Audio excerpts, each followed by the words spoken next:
Baik, Bapak Ibu dan saudara sekalian, kita langsung saja untuk mendengarkan wacana pembuka yang langsung disampaikan oleh Ketua Umum Bapak Dr. Desi Jabot dan kepada hambanya, sekaligus juga sapaan dan sekaligus menyampaikan wacana yang akan disampaikan kepada kita dan kita memberi ruang itu kepada Pak Dr. Desi Jabot.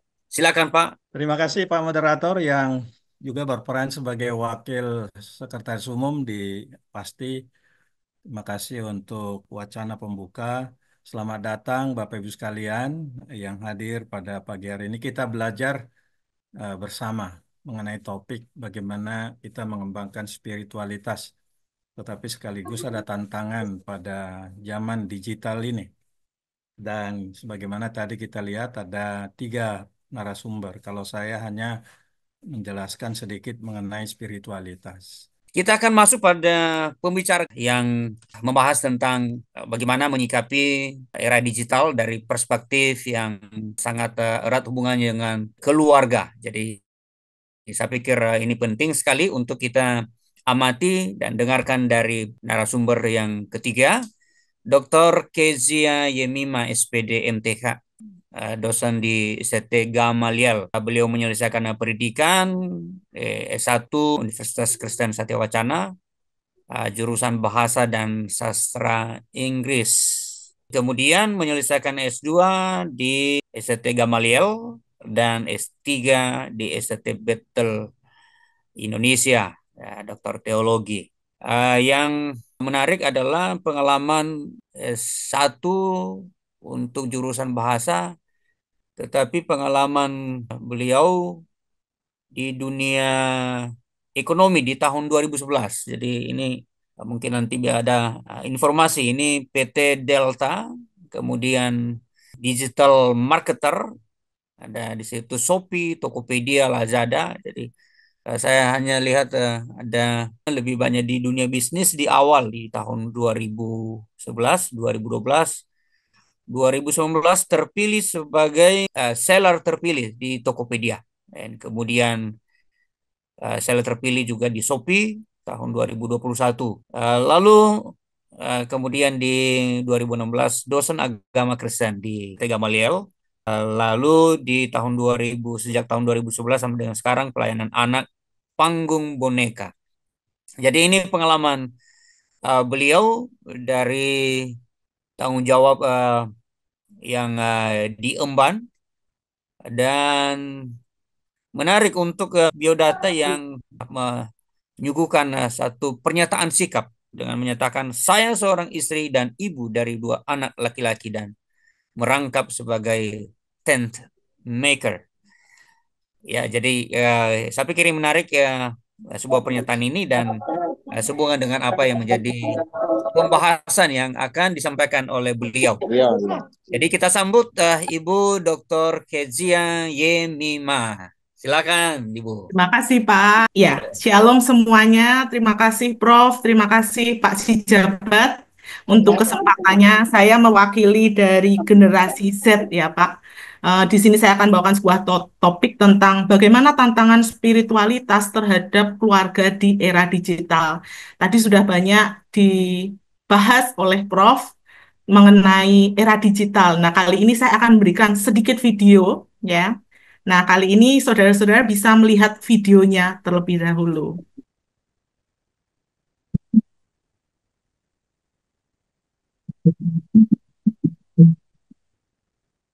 Jesus, do you have some advice for us in these challenging times? Remember that in the face of adversity, love and faith are your steadfast guides. Just as I calmed the stormy seas, so do many people came to talk with him. All ages also, I can say. There were young people, older people. People really talk with him in a serious way.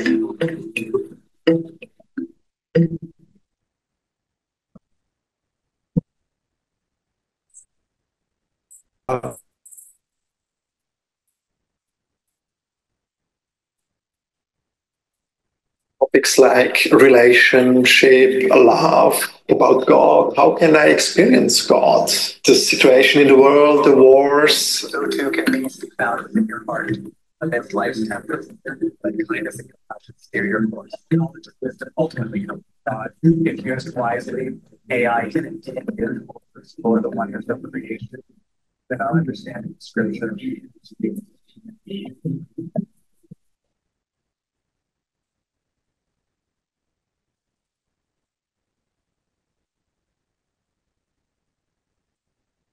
Still like waiting for more reactions, but until now, like everything, at least in Switzerland, was very positive.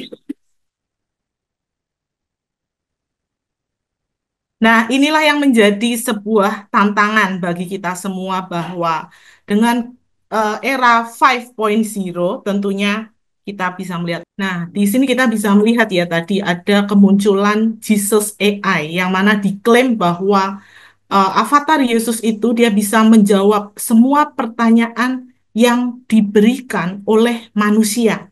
Bahkan dikatakan di situ dia memiliki bisa bicara dalam 100 bahasa. Kita sedang berada di dalam sebuah era yang baru, yaitu era Society 5.0, era yang ditandai dengan perkembangan teknologi yang pesat dan penggunaan teknologi yang sangat canggih. Jadi kecerdasan buatan, robotika, Internet of Things atau Big Data itu sudah sangat lazim dalam kehidupan kita. Dan tentunya saat ini kita tahu bahwa dunia kita itu dipengaruhi oleh AI. Kemunculan Jesus AI ini sebenarnya menggantikan peran dari pendeta-pendeta secara fisik. Jadi digantikan oleh avatar. Bahkan kalau kita lihat 2 tahun yang lalu, kira-kira tahun 2023 itu muncul gereja yang mana ada banyak 300 umat ya yang akhirnya berkumpul di gereja yang sudah terotomatisasi dengan ChatGPT. Gereja itu ada di Jerman. Dia menggunakan teks buatan dari ChatGPT dan khotbahnya disampaikan oleh avatar. Di layar itu tidak ada pendeta, ibadahnya meliputi doa dan juga musik. Dan 90% layanan ini menggunakan peran ChatGPT.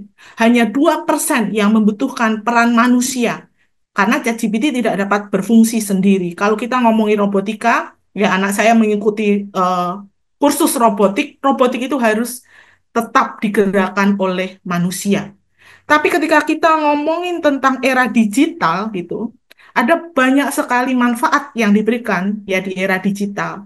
Tapi muncul fenomena-fenomena yang rupanya mengganggu spiritualitas dalam kekristenan kita. Contohnya muncul fenomena agnostik. Anak-anak sekarang, ya dia merasa dia nggak butuh Tuhan gitu. I don't need Jesus. Karena semuanya sudah tercukupi. Mau makan tinggal klik GoFood. Mau makan, mau beli sesuatu tinggal klik aja pakai Shopee. Setiap masalah bisa diselesaikan. Jadi dia merasa dia nggak butuh oleh Tuhan. Nggak butuh Tuhan.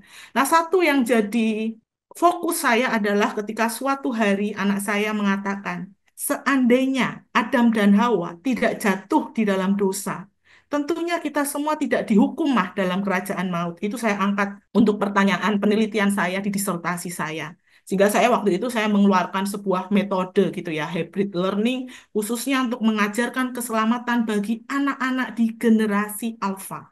Nah, kalau saudara-saudara lihat di sini di Januari 2024, saudara-saudara bisa melihat bahwa ada 8,8 miliar manusia di bumi dan jumlah pengguna HP itu mencapai 5,61 miliar pada tahun 2024. Jadi kebutuhan kita saat ini adalah smartphone. Nah, ketika kita ngomongin tentang era digital, kita harus tahu dulu bagaimana karakteristik dari generasi sekarang, karena karakteristik mereka itu akan menjadi jembatan untuk meningkatkan spiritualitas mereka. Generasi Z, generasi Alpha berbeda. Dan muncul lagi generasi terbaru di tahun 2025 adalah generasi beta yang sangat pintar dan dikuasai oleh teknologi. Tapi saya nggak akan banyak membahas di era digital karena sebenarnya yang patut kita cermati adalah bagaimana tantangan keluarga di era digital. Saya mengalami, saya punya anak 2, anak saya cowok gitu ya, sukanya main HP. Ketika kita melihat tantangan keluarga di era digital, akan berkurang waktu kualitas di keluarga. Selalu ada konflik keluarga karena teknologi. Saya selalu konflik kalau anak saya tidak disiplin ketika dia main HP. Saya masukin ke dalam sebuah berangkas, saya kunci. Karena anak sekarang sangat pintar. Saya sembunyikan di mana dia cari aplikasi untuk cari HP-nya.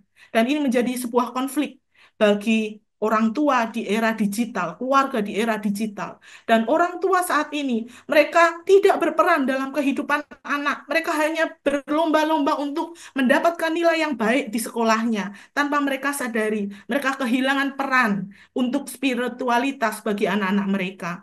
Dan saat ini, tidak hanya anak-anak, orang tua juga bergantung kepada teknologi. Kalau Alkitabnya ketinggalan di rumah, waktu mau ke gereja, mereka nggak putar balik. Tapi kalau handphonenya ketinggalan di rumah, dia akan putar balik. Inilah ketergantungan orang tua dan anak pada teknologi. Dan yang berikutnya adalah perubahan nilai-nilai dalam keluarga, budaya di era digital.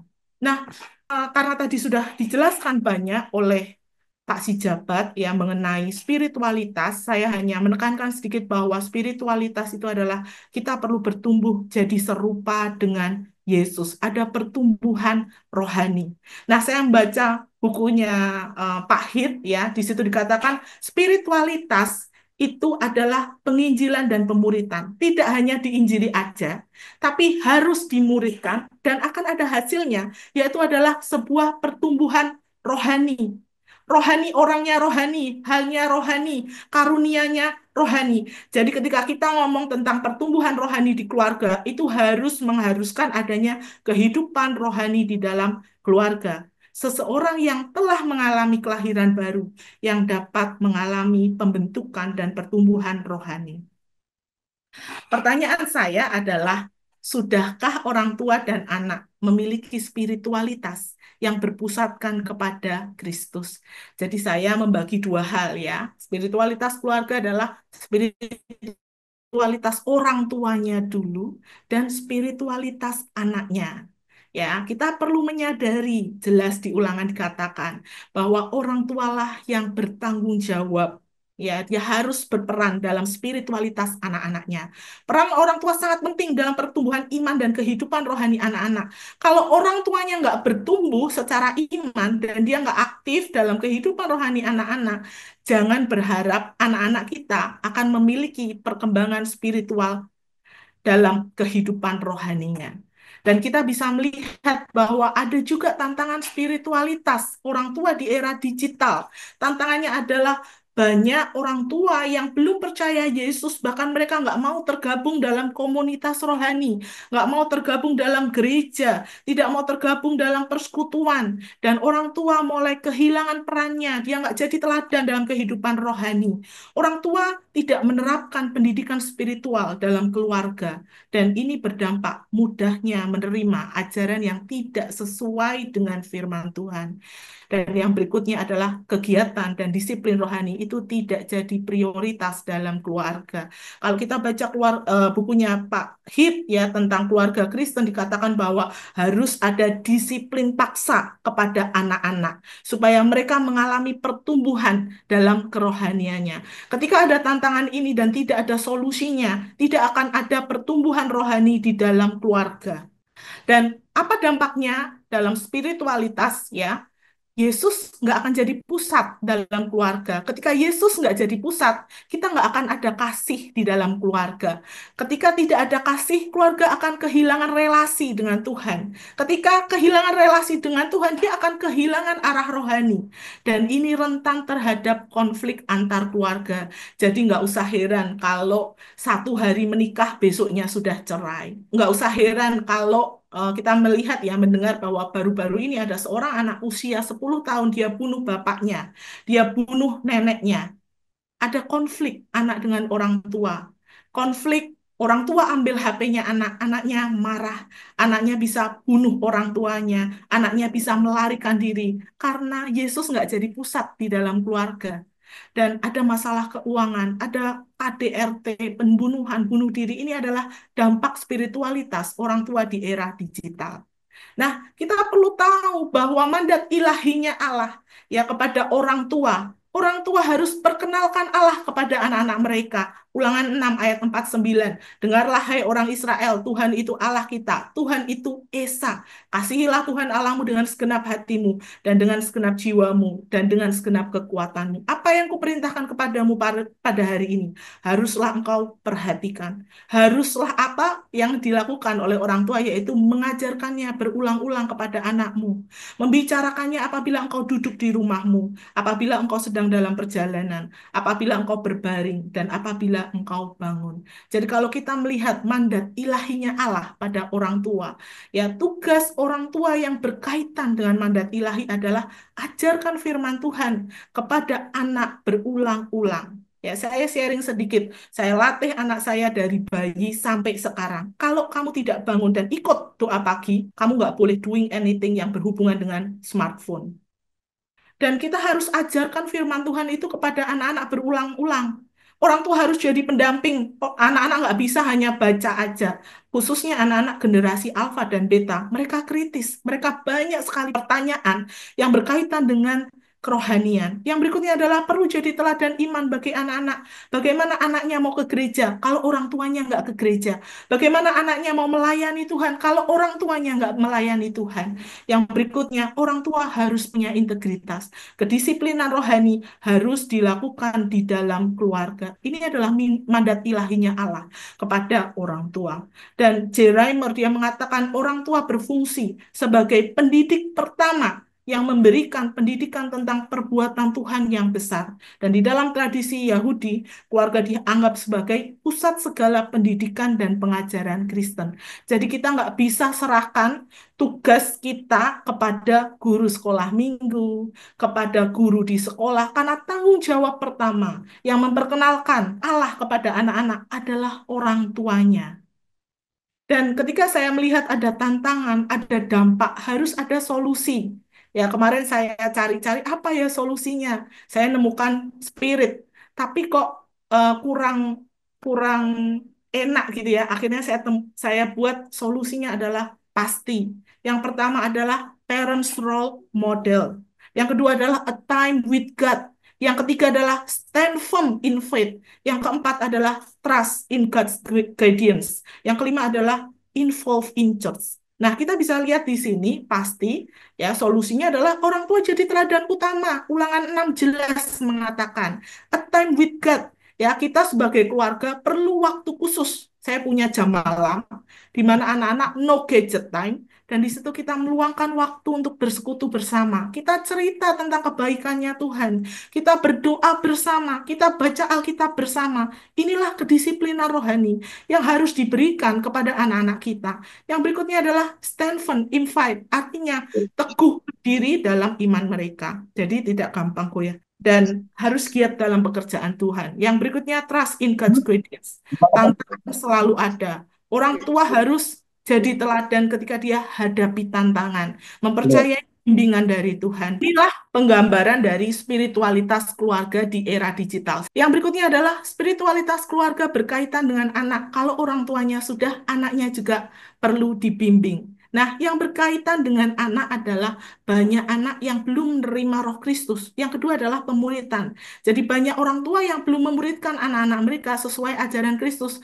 Mereka fokus pada motorik kognitifnya anak tanpa sadar mereka kehilangan spiritualitasnya anak-anak. Dan kita bisa melihat kalau studinya bilangan research itu mengatakan hasilnya ditemukan 86,6% generasi dia ambil keputusan mengikut Yesus secara pribadi. Tapi saya bertanya, bagaimana dengan 13,4% yang belum menerima Yesus secara pribadi? Jumlah populasi umat Kristen tahun itu 2023 itu sekitar 29 juta jiwa. Tadi baru saja saya lihat 2024 mengalami penurunan sekitar 20 juta jiwa. Jadi bayangkan jika 13,4% dari jumlah populasi itu sekitar 3,8 sekian ya kurang lebih itu belum menerima Yesus dan sangat disayangkan jika penginjilan ini tidak dilakukan di era digital. Nah, ini banyak pertanyaan ya dari remaja-remaja khususnya tentang kekristenan, bahwa remaja sekarang mereka nggak percaya bahwa Yesus benar-benar anak Allah. Saya hadapi sendiri, anak saya sudah diinjili tiap hari, ya kita baca Alkitab, kita ulang-ulang terus. Suatu saat dia ngomong, bagaimana saya bisa percaya Yesus kalau saya nggak melihat Yesus secara langsung. Ini menjadi sebuah fokus bagi orang tua bahwa mereka harus diinjili dan dimurid. Remaja percaya bahwa Yesus itu bukan satu-satunya jalan untuk masuk ke surga. Dan nggak usah baca Alkitab setiap hari. Banyak remaja yang ragu, bingung tentang apakah Alkitab itu bisa dipercayai atau tidak. Dan kita bisa melihat mengapa sih penting menginjili anak di era digital. Jelas amanat agungnya Tuhan Yesus pergi ke seluruh dunia, beritakan Injil kepada segala makhluk. Segala makhluk itu juga meliputi anak-anak. Kita bisa melihat kehendaknya Allah ya di Matius 18 ayat 14. Biarkan anak-anak itu datang. Markus 10 ayat 14. Biarkan anak-anak itu datang kepadaku. Jangan menghalang-halangi mereka. Sebab orang yang seperti itulah yang mempunyai kerajaan Allah. Dan anak-anak harus tahu bahwa mereka memiliki status berdosa. Mereka belum melakukan dosa, tapi statusnya adalah anak-anak yang berdosa. Dan orang duniawi dia nggak ngerti hal rohani. Hal rohani dianggap tidak penting. Lalu yang berikutnya alasan tabiahnya. Kalau tidak sekarang, kapan lagi waktunya?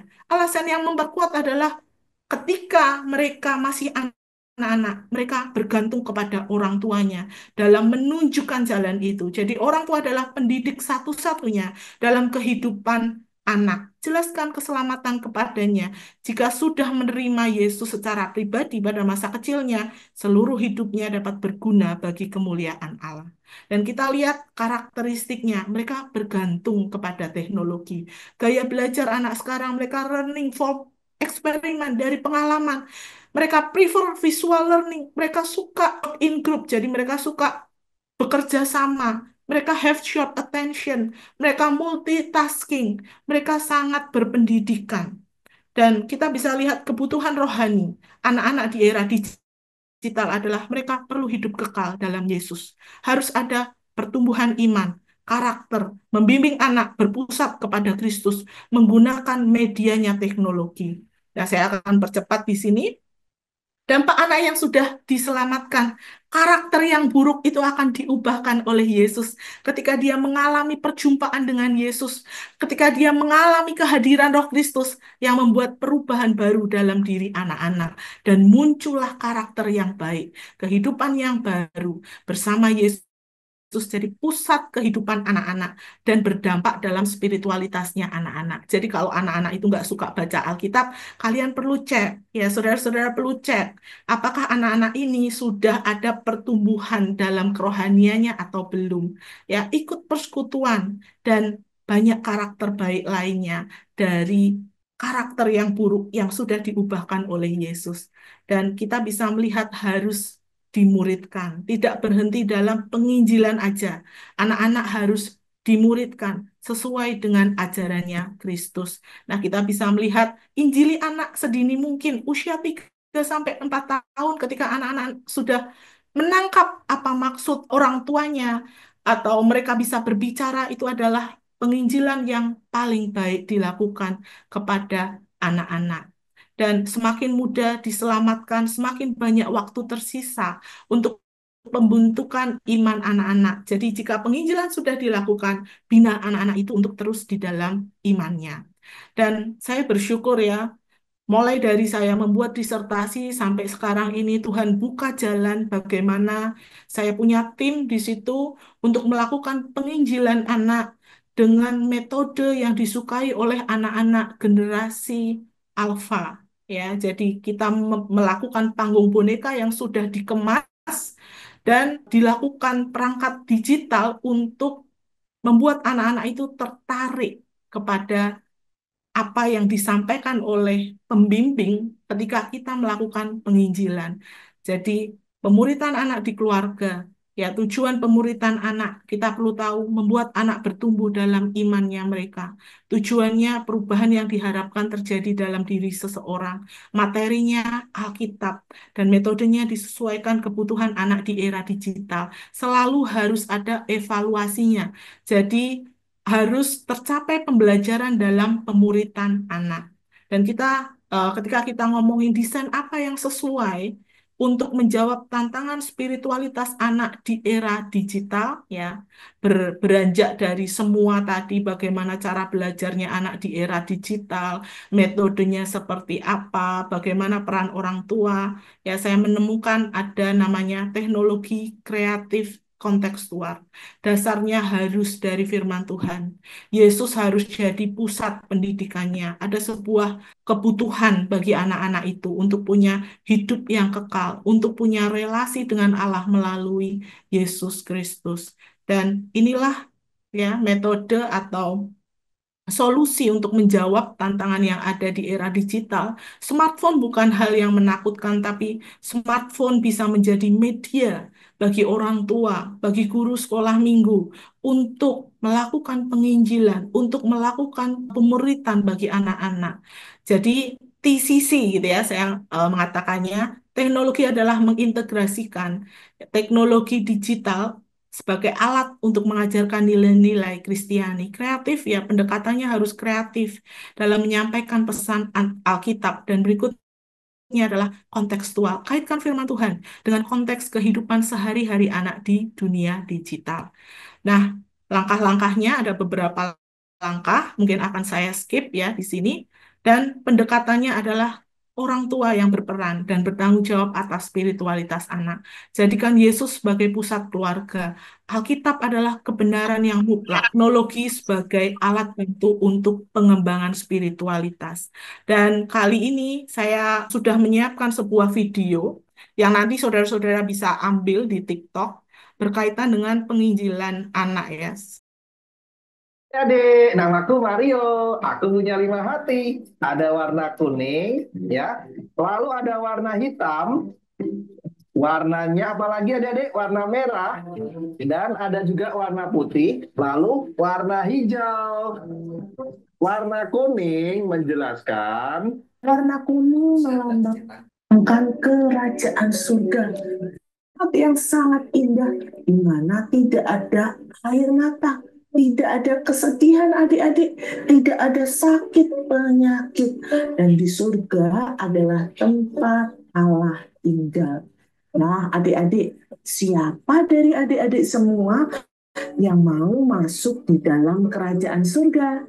Tapi adik-adik ada satu yang tidak boleh masuk dalam kerajaan surga, yaitu warna yang kedua. Warna yang kedua adalah warna hitam. Warna hitam menjelaskan dosa. Dosa adalah melakukan apa yang dilarang Tuhan atau tidak melakukan apa yang diperintahkan Tuhan. Nah, adik-adik, dosa apa yang pernah adik-adik lakukan? Pasti dari adik-adik ada yang suka marah-marah sama orang tuanya, sering bertengkar dengan kakak adiknya. Nah, akibat dosa, hati kita jadi kotor.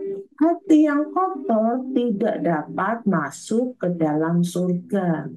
Nah, supaya kalian semua bisa masuk ke surga, maka dosa-dosanya harus dihapuskan. Hatinya harus dibersihkan. Nah, pertanyaan kakak lagi, bagaimana caranya supaya dosa kita dihapuskan? Berbuat baik, rajin beribadah, rajin baca Alkitab, rajin melayani, atau pada orang tua. No. Semua usaha manusia sia-sia.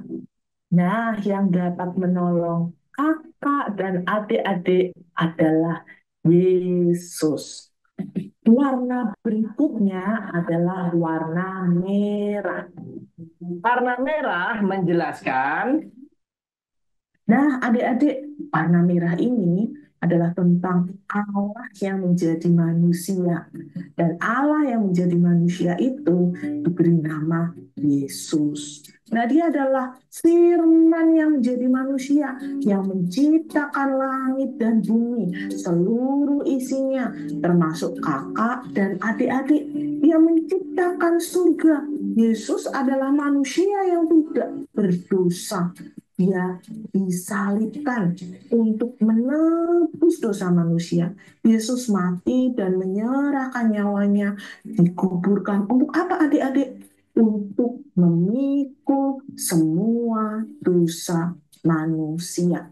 Nah, supaya dosa kita diampuni secara pribadi, kita harus percaya kepada Yesus sebagai Tuhan dan Juru Selamat.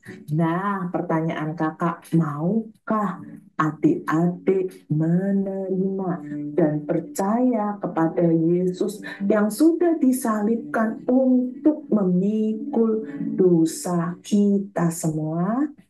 Warna berikutnya adalah warna putih. Warna putih menjelaskan.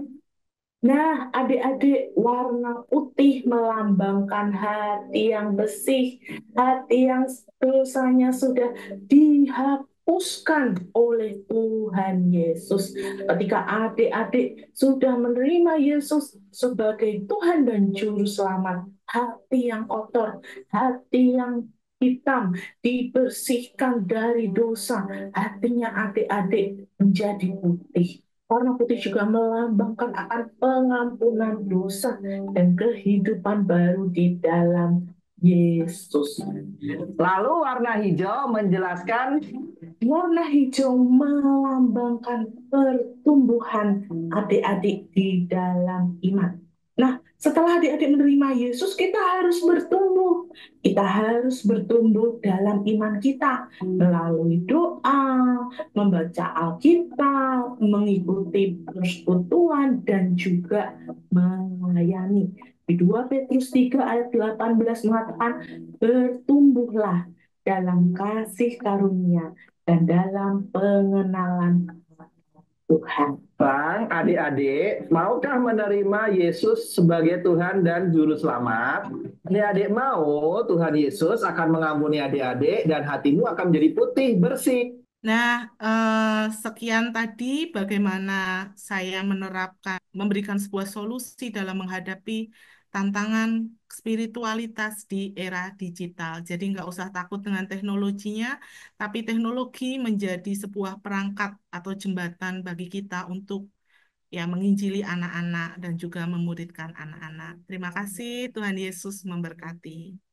Baik, puji Tuhan. Terima kasih Dr. Kezia yang sudah berbagi bagi kita sekalian dengan prinsip yang sangat jelas, kemudian pendekatan penginjilan kepada anak-anak, dan ini sesuatu hal yang sangat baik sekali yang saya diberkati dengan beberapa prinsip tadi. Bahan yang sudah disampaikan oleh para narasumber akan dibagikan kepada Bapak Ibu. Jadi sekali lagi berharap semua nanti bisa berkontribusi untuk bisa menanyakan hal-hal yang lebih prinsipil. Jadi sekali lagi bahwa pelayanan untuk keluarga, pelayanan di tengah-tengah keluarga tidak mudah. Tetapi ada satu kata yang digunakan tadi, ada istilah disiplin paksa. Jadi saya pikirin nanti bisa dielaborasi lagi ini. Jadi sekali lagi terima kasih Dr. Kezia untuk paparan. Bapak Ibu, kita gunakan waktu untuk bisa bertanya secara interaktif, dan waktu yang tersedia bagi kita gunakan kurang lebih 20 menit untuk pertanyaan. Jadi nanti 15 menit sampai 20 menit, silakan Bapak Ibu. Baik, Pak Faohahau Bu Ulele, silakan. Baik, Shalom. Salam, Mbak, salam. Baik, terima kasih Pak. Saya mau bertanya mungkin tadi terkait dengan pembahasan Ibu Dr. Kezia ya tentang masalah penginjilan anak-anak. Jadi saya mau menanyakan, memang ini sangat bagus menurut saya, menarik. Apalagi anak-anak ini adalah salah satu generasi penerus bangsa. Ya, jikalau kita tidak bisa mengarahkan mereka mulai dari kecil ini, ya ini akan membawa kerusakan yang besar bagi bangsa atau membuat kerugian besar bagi bangsa ini. Jadi saya mau nanya Bu, apakah ada ide mungkin kalau kita melihat pengaruh teknologi saat ini, anak-anak saat ini lebih cenderung kepada teknologi daripada, apalagi kalau kita mau menyampaikan firman, ya makanya karena saya juga sekarang ini terlibat dalam pelayanan, ya saya aja kalau mengajari anak-anak agak-agak susah. ya, karena yang sering saya hadapi keributan yang ada.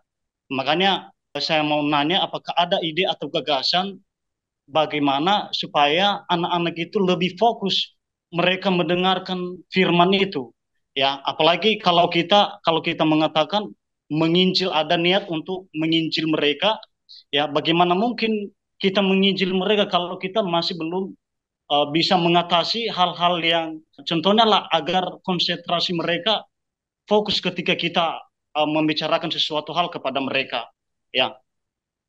Mungkin itu saja sih Bu. Kalau ada, apakah ada ide, karena ini lebih ke praktis atau praktik lapangan kita, ya. Apalagi kita sebagai hamba Tuhan pasti kita lebih mengerahkan, atau kita yang diperhatikan bukan praktiknya, tetapi yang diperhatikan adalah praktisnya, ya. Makanya saya mau bertanya apakah ada ide atau gagasan bagaimana cara mengatasi anak-anak yang sudah cenderung dalam teknologi yang semakin berkembang saat ini, Bu. Terima kasih, Bu. Baik, silakan Ibu Kezia untuk memberi tanggapan. Shalom Bapak, terima kasih untuk pertanyaannya. Ini tuh memang sebuah tantangan yang kita hadapi ya. Tapi ketika saya jadi orang tua, saya sudah persiapkan anak-anak dari kecil. Ketika anak-anak itu bayi, saya nggak mungkin kasih dia Alkitab bentuk fisik. Jadi saya sudah sediakan dia Alkitab dalam bentuk visual ya, namanya Bible for Kids. Itu saya ulang. Ketika anak-anak itu mulai SD kelas 1, kelas 3, mereka sudah bisa membaca dan menulis, saya sudah persiapkan mereka itu Bible for Kids ya namanya, dari jilid 1 sampai 10. Nah, media ini saya gunakan untuk memperlengkapi saya masuk ke dalam Alkitab fisiknya itu. Nah, kalau sekarang kan anak saya yang satu pra-remaja, yang satu umur 10 tahun, anak-anak ini udah dunianya dengan teknologi. Jadi ketika waktu malam saya sudah terapkan ke dia, tidak ada gadget time. Nah, waktu itu mereka harus baca Alkitab pakai fisik. Nah, ketika mereka nggak ngerti, saya akan buka YouTube untuk membuat mereka itu ngerti maksud di Alkitabnya itu. Jadi bagi saya ketika melakukan penginjilan anak, itu memang masuk lagi ke psikologi perkembangan. Apa sih yang disukai oleh anak-anak itu? Apa yang menarik bagi anak-anak itu menjadi jembatan untuk kita masuk ke firman Tuhannya. Ini memang fenomena yang susah banget ya Pak. Saya anaknya dua, cowok semua. Anak cowok tuh suka banget dengan game. Nah, kalau media itu tidak menarik dan firman Tuhan menurut mereka itu firman Tuhan nggak menarik juga gitu. Jadi harus sediakan medianya yang anak-anaknya Bapak itu suka. Bisa juga pakai games. Kemarin saya baru aja ada sebuah film di Netflix ya judulnya Maria. Saya minta anak-anak saya untuk lihat, coba dilihat dulu filmnya. Kalian lihat sesuai nggak sama apa yang dikatakan oleh Alkitab. Nah, ketika anak-anak ini dia sudah dalam di Alkitab, dia akan bisa menilai yang benar dan yang tidak benar. Jadi hal-hal yang seperti itu saya gunakan. Kan anak-anak umur pra-remaja tuh suka banget ya nonton film. Mereka suka dengan bukan film kartun, film-film drakor-drakor gitu mereka juga sudah suka. Mereka menggunakan Netflix, YouTube. Nah, ini untuk media aja. Jadi Bapak cek dulu kira-kira anaknya suka apa, dikemas seperti itu dan masukkan firman Tuhan itu dalam kemasan yang sesuai dengan kebutuhan anak tersebut. Karena tiap jenjang itu beda-beda dalam perkembangannya gitu, Pak. Semoga bisa menjawab ya, Pak. Baik, terima kasih Bu Dr. Kezia untuk jawaban dan kiranya memberi perspektif sekaligus menjawab pertanyaan dari Pak Bu Lele tadi. Ya, memang tidak mudah, tetapi saya menggarisbawahi apa yang dikatakan oleh Ibu Kezia, perlu kreativitas, jadi tidak monoton dan ada media-media yang tersedia. Saya pikir itu bisa digunakan juga sehingga menjadi pendekatan-pendekatan yang efektif. Sekali lagi terima kasih